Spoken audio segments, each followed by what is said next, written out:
We're at the top of the hour, so we're going to go ahead and get started with our webinar just because they're for time purposes.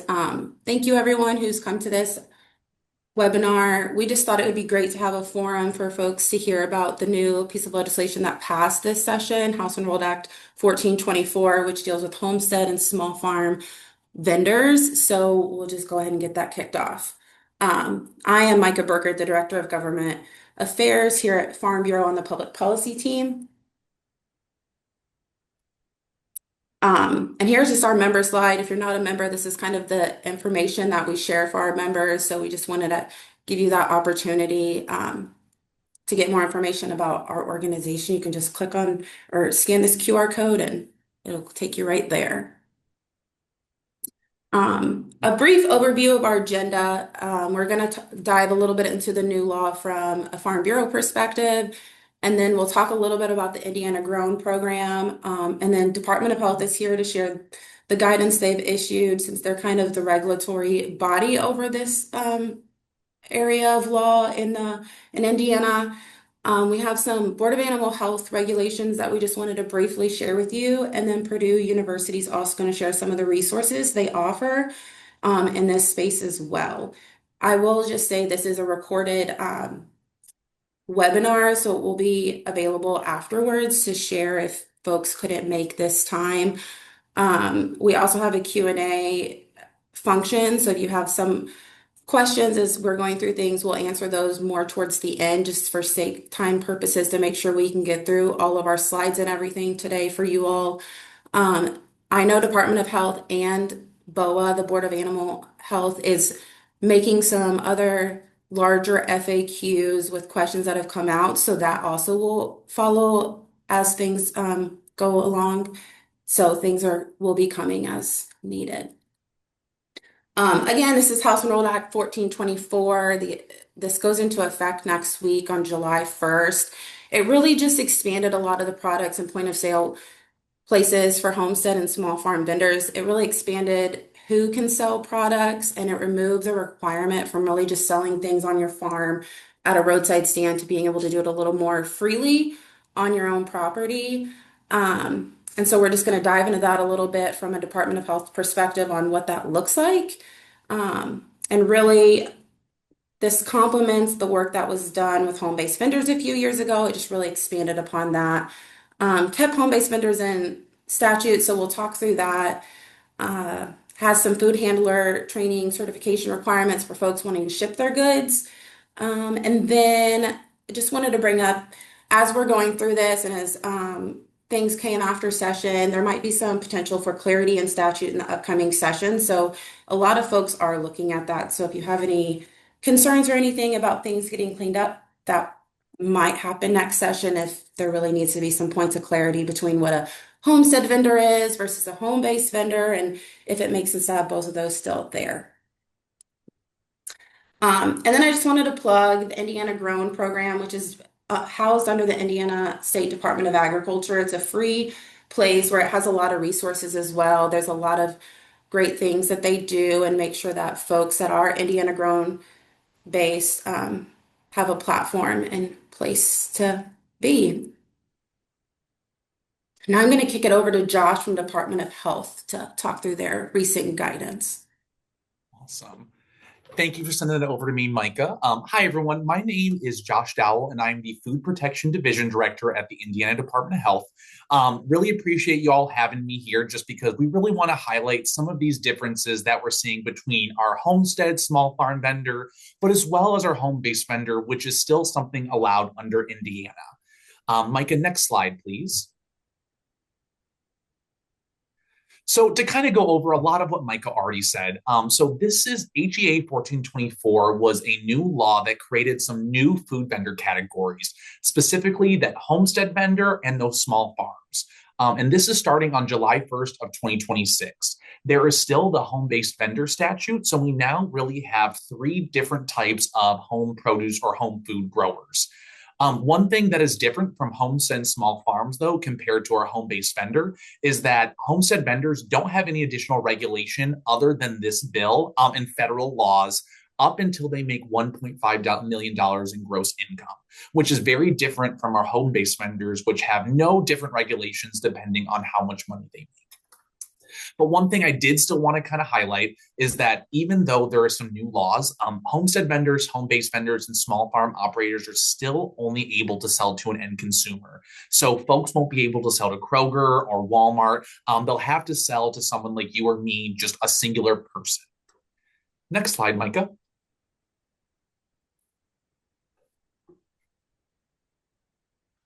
So these are just some general requirements that we really wanted to highlight, just to make sure that folks are aware of the high levels of our homestead vendor or small farm rules.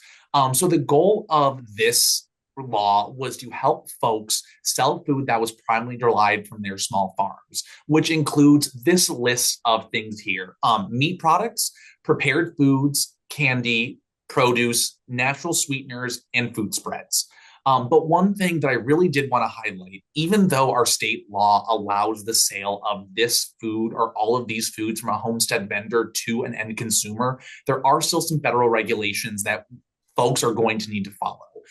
Just because those are our overarching laws that we need to follow, even if a state law does not or doesn't necessarily align with that.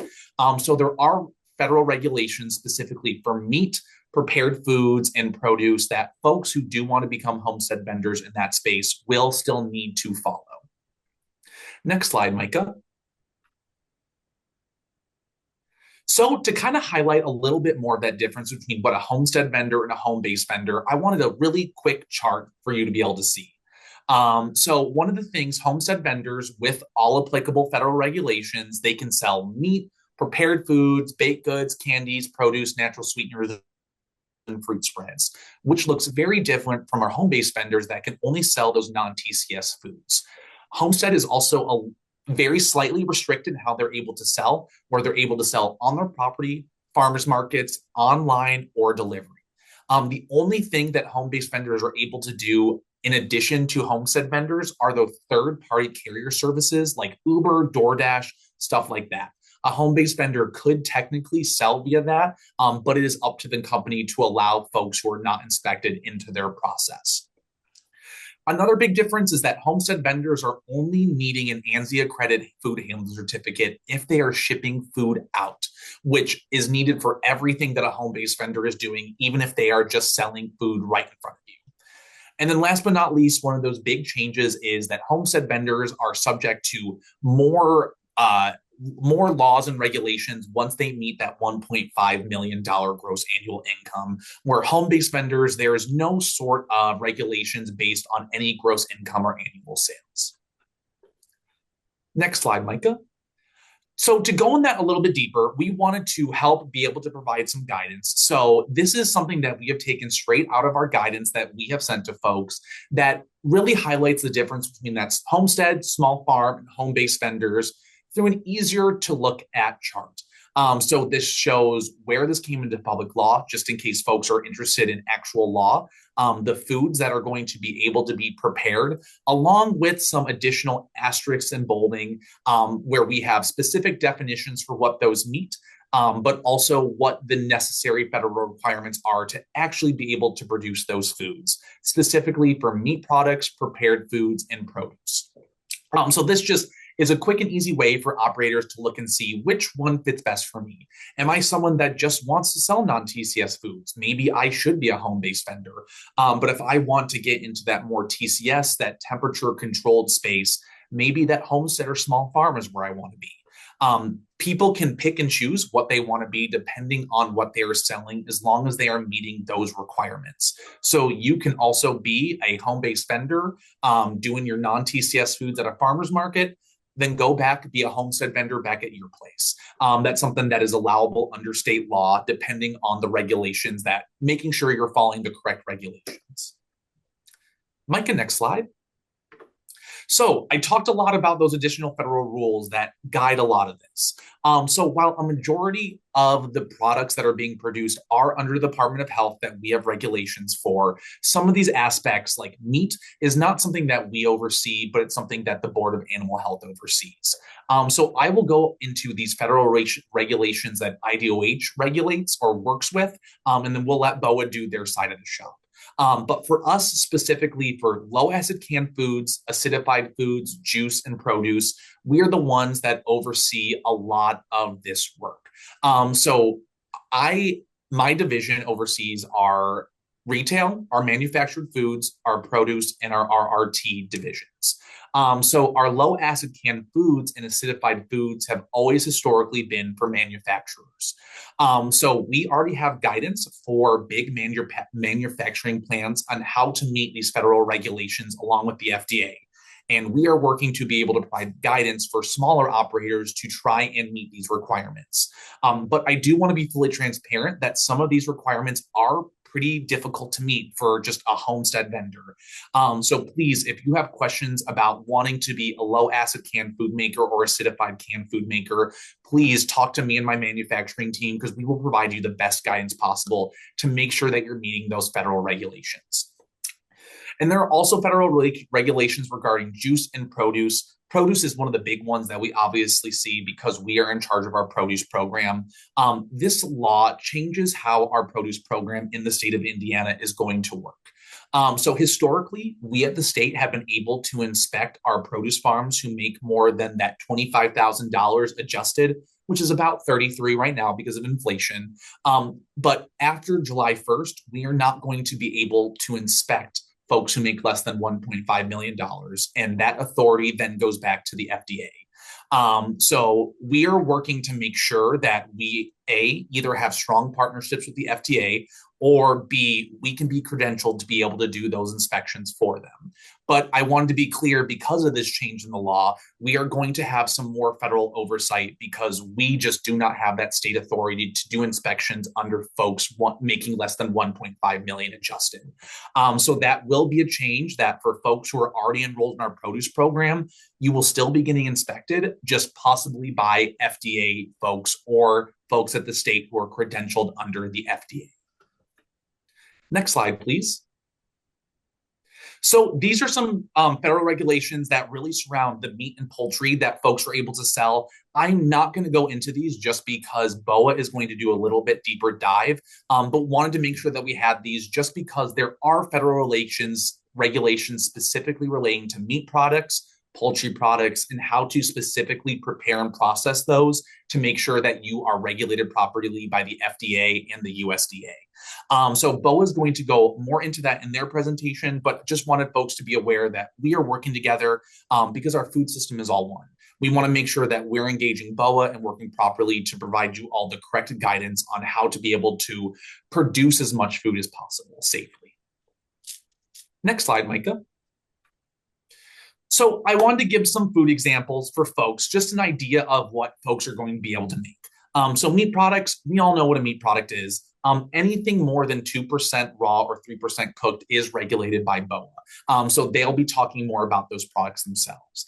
But folks are able to make baked goods like chocolate chip cookies, carrot cake, produce with those federal regulations, corns, romaine lettuce, blueberries.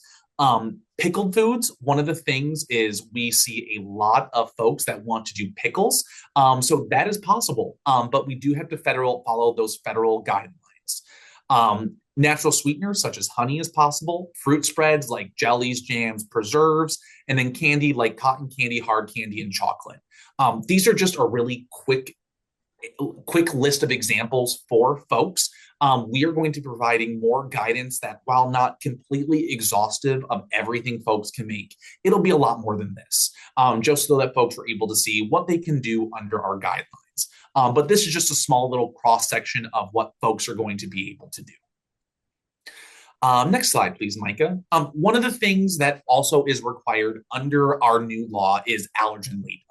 And this is part of our bigger push to make sure that labeling from home-based vendors and homestead vendors meet the needs of people who are buying that food. Allergens are something that is new labeling for a lot of folks. But one thing we want folks to be aware of. So for any of the major allergens that may be in a home, folks need to alert people. So if you happen to have tree nuts, peanuts, soy sauce, in your home, but you're cooking with stuff that is doesn't include those ingredients, you still need an allergen labeling because there is the possibility of cross contamination. So that's something that if you move over to the next slide, Micah, will show you a little bit better of an example of what a homestead or small farm label can look like. So all of the labels need to be in accordance to law. So food that requires packaging is essentially everything other than whole cut or harvest produce. So things need to be in containers, they need to be prepackaged when they're at a farmer's market so that folks know that there was no manipulation between that homestead and when they're getting that food. So below is a little like look at, hey, you're making strawberry jam. This is what it would look like. It's got ingredients. It's got the name, the address. It's got any sort of allergen ingredients that it may contain, along with a net weight. But one thing that I want to point out that may be pretty small for folks is that our homestead vendors are required to say that they are exempt from government licensing and inspection. This is another way that we are able to make sure that operators are doing everything by the book, but also giving the purchaser a little more power to understand, yeah, this is not inspected, but I still want to buy this. So that is something in law that was passed with this new 1424 bill. So shipping requirements. So like we said, folks who are homestead vendors are able to ship outside as long as they have an accredited food handler certificate. So that means that this ship product needs to be in packaging. It needs to be not temperable, but it also has to have that labeling that is required, even if you're at a farmer's market. So to do this, folks will need to ensure that their products are handled properly, refrigerated, transported properly, and stored in a manner that doesn't allow any sort of contamination and adulteration.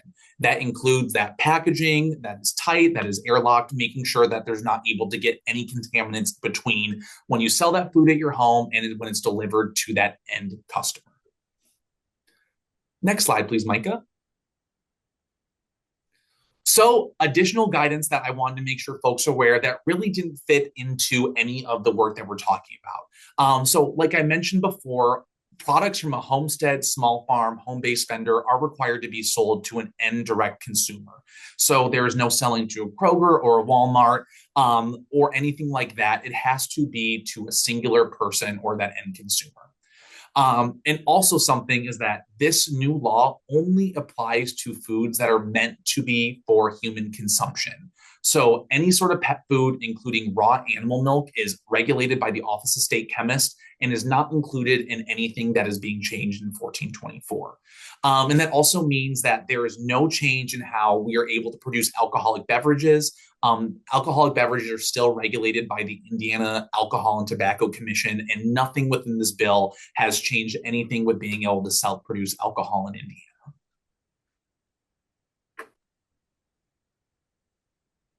So, Micah, I believe you're going through before answering questions, correct? Yep, I was just coming off mute to say we'll get to questions afterwards. We have a couple good ones in the chat that we'll get to, but Awesome. okay, so our BOA team really kind of had a little conflict with our timing of this today. So I told them I'd kick off their slides, and then we have one of their specialists here that can answer any really pointed questions or dig down a little bit. So we'll just dive a little bit into the meat and poultry products. One big thing is a lot of the meat and poultry products did not really change with this bill on what's being sold. It just kind of changes where it can be sold, like I mentioned earlier at the beginning. So for red meat, these are the IC codes that this controls, and this is cattle, swine, sheep, goats, bison, and farm-raised deer. And then this kind of gives you what must be done on their labeling and everything. And again, it's intended for human consumption.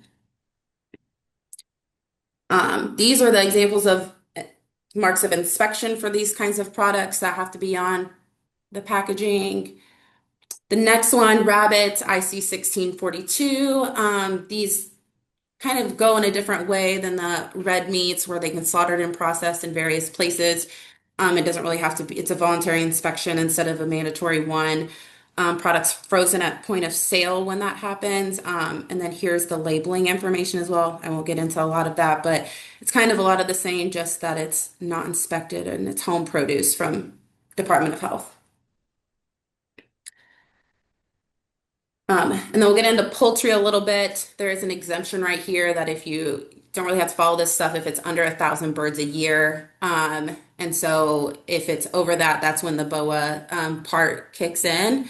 And this is you again, you're raising it on your own farm. It's not commercially done chicken.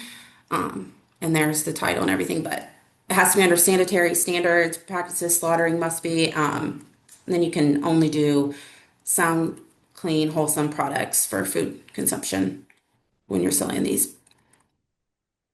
This gets into the 1,000 bird exemption. Again, you're only selling directly to the end consumer on farms, refrigerated or frozen meat. And then frozen is required at roadside stands, farmers markets, and point of delivery. But we know that with this expanding, there will be like refrigeration happening on people's properties, just not at the roadside stand if you still have one of those.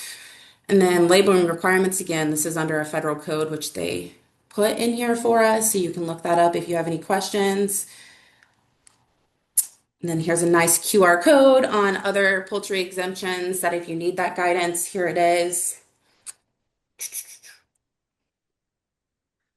But I think the main point is there's a lot of different things. Josh kind of touched on it too. A lot of things come at play when you're dealing with things with locally, federally, and at the state level. So if there's any questions at all, it's best to reach out to your county health department or Department of Health first and make sure that everything's in compliance, especially if you're going to a farmer's market or anything.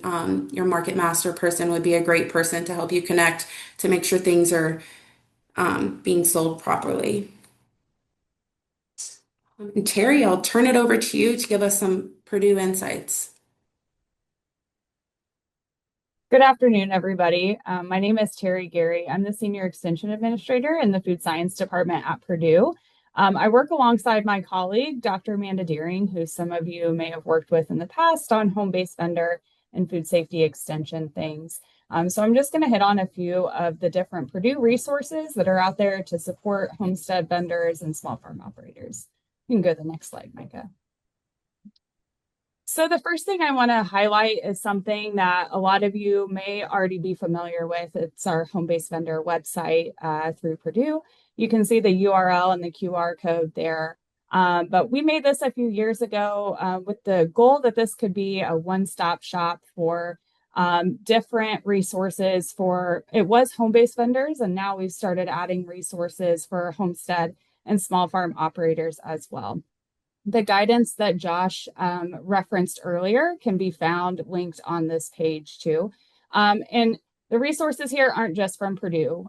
We have stuff from IDOH, BOA, ISDA, and different partners. And as those resources become available, we will have it there. So I encourage you to check back often as more guidance and communication comes out on this regulation. We'll continue to add it to this website here.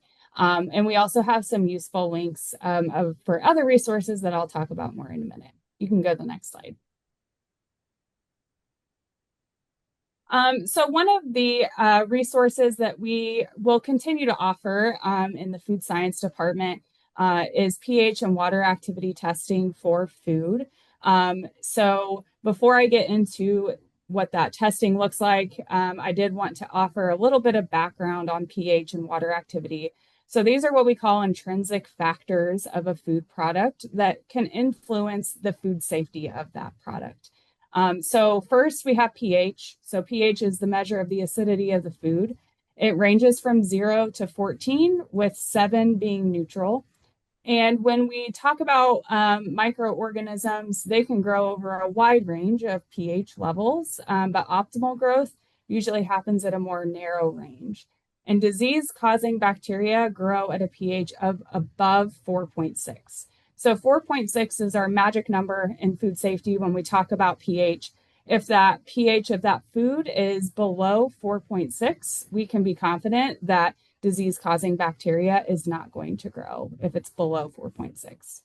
And then water activity is the measure of the amount of free water in a food that is available for metabolic processes such as bacterial growth. So this is not the same as total moisture. This is water activity.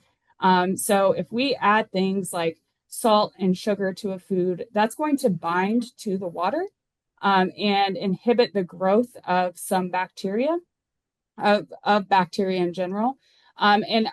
That is a preservation technique, but then also contributes to food safety the more we lower that water activity. So water activity ranges from 0 to 1. It's a decimal value. Our magic number here is 0.85. If that water activity is below 0.85, we can be confident that disease-causing bacteria is not going to grow well. You can go to the next slide.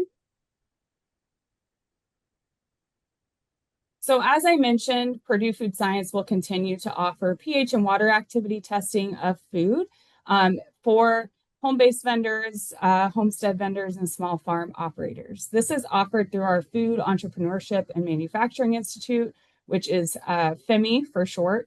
You can see the pricing up there. But I do want to say that pH and water activity testing is not required by House Enrolled Act 1424. This is just a resource that is available for folks that want that. And it can help you assess what that food safety profile of that food looks like and help you make decisions on things like if refrigeration might be necessary for your food and things like that. So just making you aware that this is still here if you want that. You can go to the next slide.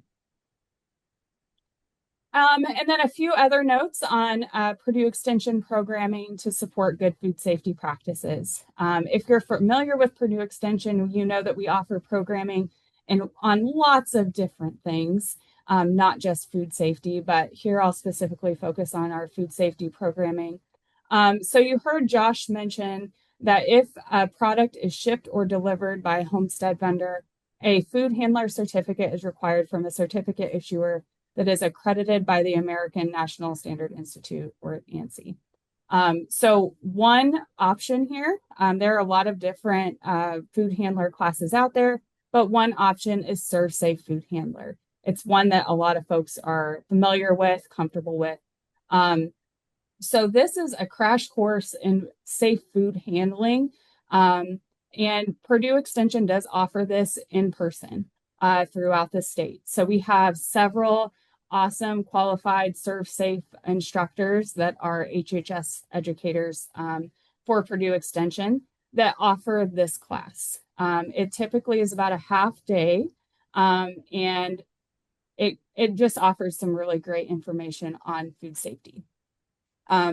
It is also available online. I will say the online option is offered through National Restaurant Association, not through Purdue Extension, but it offers the exact same certificate. So a lot of folks have preferred to take the online class because it's more flexible. They can do it at a time that works for them. But the point is you just need a food handler certificate if you are shipping or delivering your product. Even if you are not doing that, I just encourage folks to take that class if you're able, just to make sure that you're checking all those boxes for food safety. And you can go ahead and go to the next slide, Micah. All right, and then finally, I want to talk about the importance of food safety and just put a plug out there because that's what we work with here at Purdue. So why do we care about food safety? We know that foodborne illness is an issue. If you've ever had food poisoning, you know how unpleasant that can be. The CDC estimates each year that 48 million people get sick, 128,000 are hospitalized, and 3,000 die from foodborne diseases. And USDA estimates that foodborne illnesses cost about $15.6 billion annually. So this is definitely something that we want to avoid, whether we're just cooking food at home for our families, someone's running a restaurant, or if we are making homestead vendor or small farm products. You can go to the next slide. So I just want to leave you with a few food safety best practices. And this is for homestead vendors, small farm operators, but really anybody that is making food, even if you're just making food in your kitchen for you or your family. So just a few tips that I think go a really long way. Proper hand washing and good personal hygiene go super far. Make sure you are washing your hands with soap and water for 20 seconds frequently, anytime before you handle food. It's a great habit to get into. Do not handle or prepare food if you are sick. So if you're exhibiting any symptoms of sickness, specifically foodborne illness, do not handle or prepare food. The symptoms that we're looking out for are nausea, diarrhea, fever, jaundice, vomiting, any of those. If you have any of those symptoms, do not handle or prepare food. We've seen some outbreaks in the past that have been traced back to one sick worker at a restaurant or at a food manufacturing plant. So that's why this is so critical. Next, we love our furry friends, but please try to keep your pets and animals out of food production areas while you are making those products. Clean and sanitize food contact surfaces before and after food preparation. Excuse me. If you are using a sanitizer on a food contact surface, make sure that that has a label for food contact surfaces and that you are using that according to the label. Next, avoid cross-contamination. We use our kitchen for a lot of different things and our tools in our kitchen for a lot of different things. So we want to make sure that we keep things like raw meat, raw fish separate from ready to eat foods, from fresh produce. Keep all of that as separate as we can. And like I said, clean and sanitize those food contact surfaces. And then finally, my last tip is to use temperature control for TCS foods.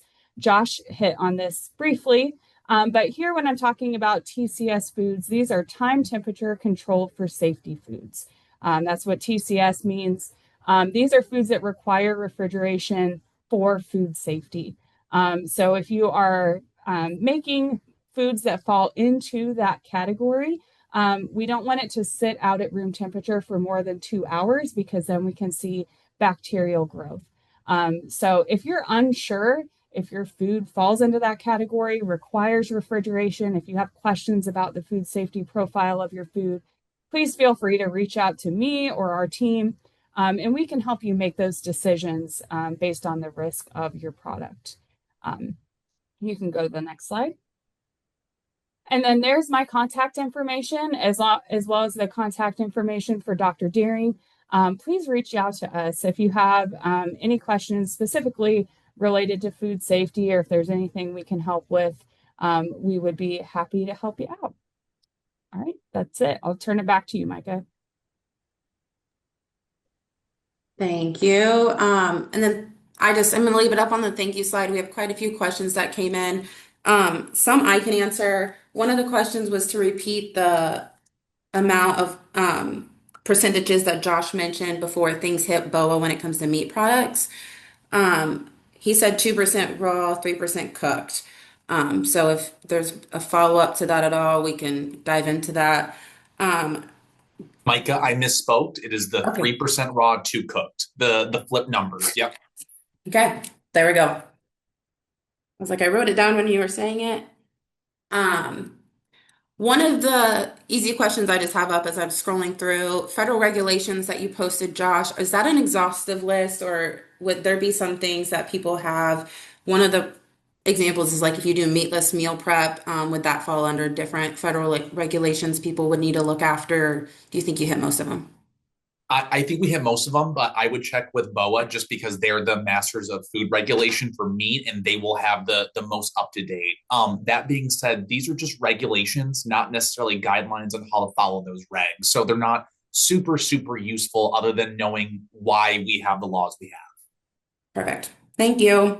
I'm going to keep you in the hot seat. So you just, um, we've had a couple of things regarding salsa and other things. Is that covered in here?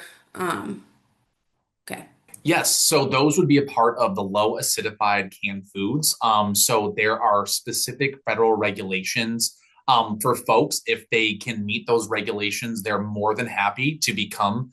But that does require some FDA inspections, which is a pretty big burden on a homestead vendor to have to deal with. Okay, perfect. Thank you.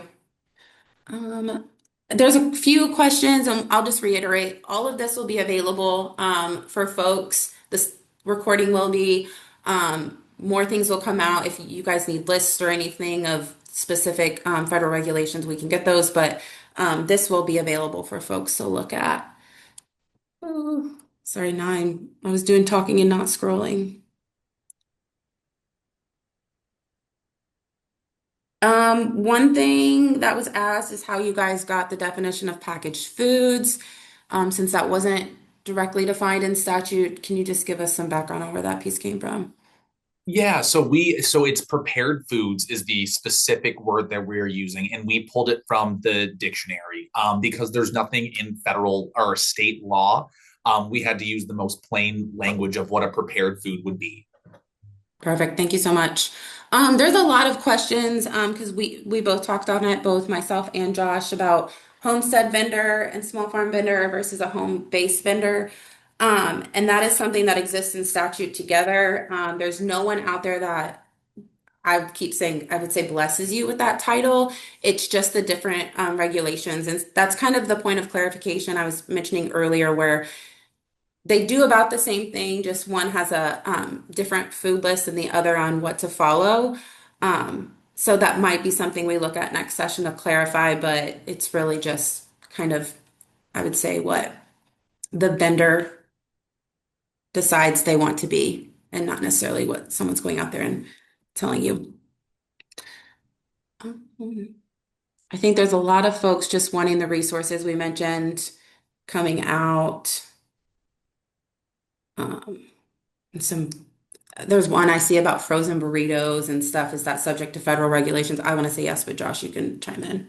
I was Yeah, gonna, if it's got more than that 3% raw or 2% cooked meat, that's going to be a BOA thing, and there will have additional USDA or FDA regulations. Sorry, I think that gets to a bulk of our questions on things. Because a lot of this stuff will be clarity coming out in the FAQs on the different kinds of products. A lot of folks want, and to make sure that everyone knows it's not an exhaustive list, it's hard to list every product.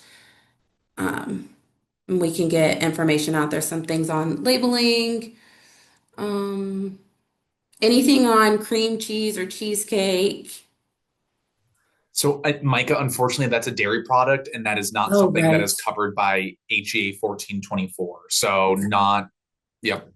Thank you. And there's a lot of questions on the 2 and 3% that Josh referenced. That falls under BOA, which Jamie, I can let you chime in if you're still over here on where that comes from. I'm assuming it's sure.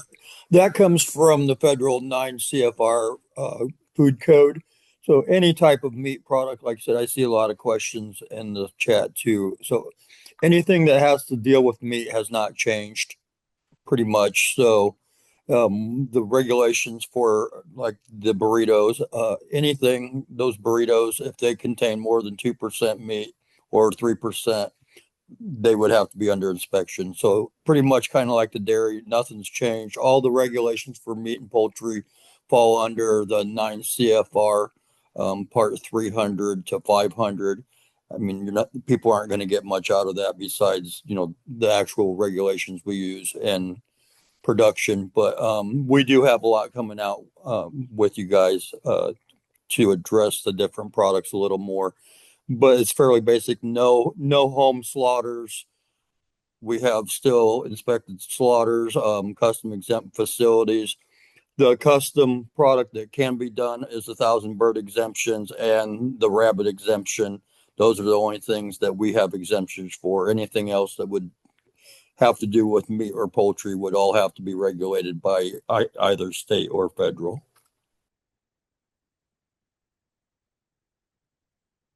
Thank you. Um, both Josh and Jamie, do you know when folks can anticipate seeing some more of this guidance come out? I know it's a fast turnaround next week with everything. I don't have an exact date, Micah, but it is the top of our priority list. I promise y'all. We're working as soon as we can to get it out. Perfect. And I know Bo is working on the same stuff as well. I've talked to those folks. And Jamie, I don't know if you know when that might come out, but Yes, Denise has been working on that this week. I think by within the next 2 to 3 weeks, that flyer should be available. perfect. Thank you so much. I think we'll have some follow-up to do on the Cheesecake Dairy Rule folks that are getting asked for that, but otherwise that's like the lot. Someone asked what a good recipe for buttercream and cheesecake is. That would be great, but thank you all. We appreciate you all joining.